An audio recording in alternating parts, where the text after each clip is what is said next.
Hello my dear kids, how are you? I hope you all are fine. Once again, welcome in your maths class.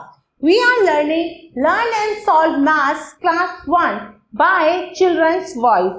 And today we are going to start another chapter of our book. My dear kids, now we are going to start chapter number 7 and the name of the chapter is Measurement. तो चलिए अब हम measurement chapter करेंगे. Why we measure things? हम चीजों को क्यों major करते हैं? We measure things to know how heavy, long, tall, etc. they are.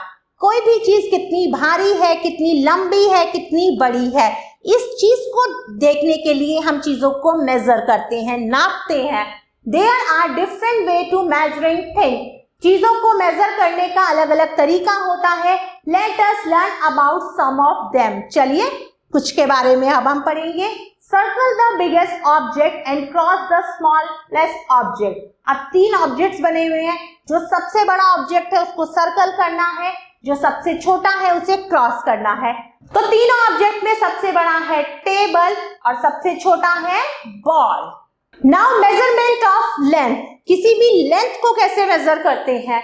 We can measure the length और height of an object either by comparing with the length or height of another or by directly measuring it.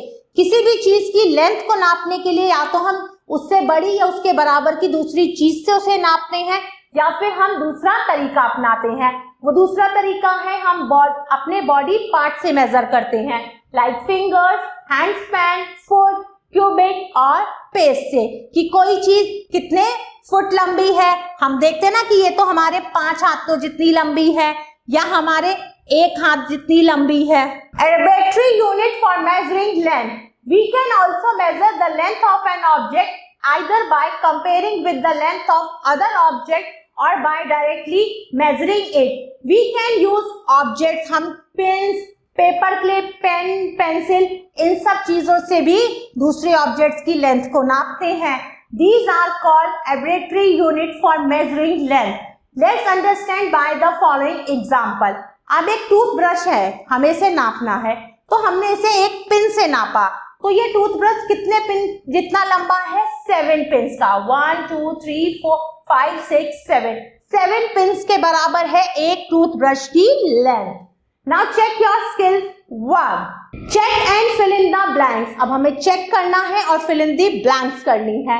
The length of my class bench is.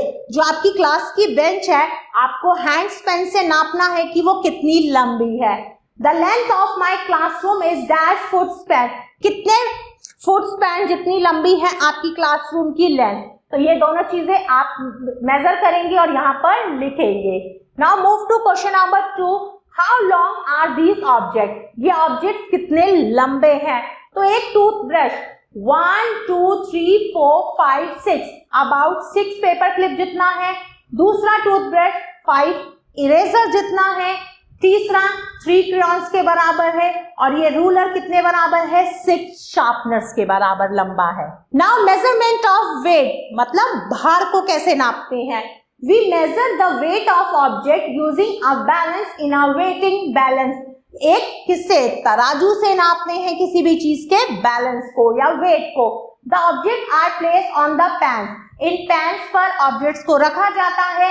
The heavier pans come down. जो भारी होता है वो नीचे आ जाता है और जो हल्का होता है वो ऊपर चला जाता है. Now time for check skill 2. Circle the heavier one. अब कैट और रैट में से कौन हैवी है? कैट है तो हम इसे सर्कल करेंगे. बेड और चेयर में कौन सी चीज हैवी है? बेड, तो हम बेड को सर्कल करेंगे. Right H for heavy object and L for light object. अब देखिए 4 ऑब्जेक्ट्स बने हुए हैं. जो हैवी है उसके लिए आप H लिखेंगे और लाइट ऑब्जेक्ट के लिए आप L लिखेंगे. काइट लाइट होती है, L लिखेंगे. वेल हैवी है, टेबल भी हैवी है, H लिखेंगे. बैलून लाइट होता है, आप L लिखेंगे. Now measurement of capacity. The unit of a liquid a container can be hold is called its capacity. किसी भी लिक्विड की क्वांटिटी को जब नापा जाता है उसे कैपेसिटी कहते हैं. इसे नापने के लिए हम ग्लासेस, कप्स, मग्स, बॉटल का यूज करते हैं कि किसी भी चीज में कितना लिक्विड है। As we know that big containers have more liquid than smaller container. एक बड़ा कंटेनर है, एक छोटा कंटेनर है, तो हमें पता है कि जो बड़ा कंटेनर है उसमें लिक्विड ज्यादा होगा। आप एक तरफ बकेट रखिए, एक तरफ मग, तो आपको पता होगा कि बकेट में लिक्विड ज्यादा आएगा और मग में कम आएगा। The jug can hold 8 glasses of water. एक जग में कितना पानी आता है? 8 गिलास पानी आता है। Now check your skills 3. Circle the objects of larger capacity in each group.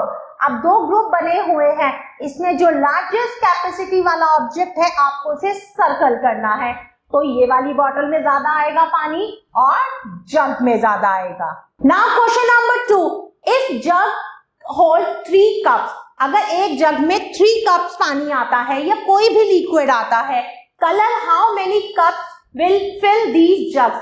तो दोनों जग्स को फिल करने के लिए कितने मग्स हमें चाहिए होंगे? तो हमें एक में चाहिए 3, तो 2 में हमें चाहिए होंगे 6। तो आप इन 6 कप्स में कलर्स करेंगे। नंबर बी में कितने जग्स हैं? 3।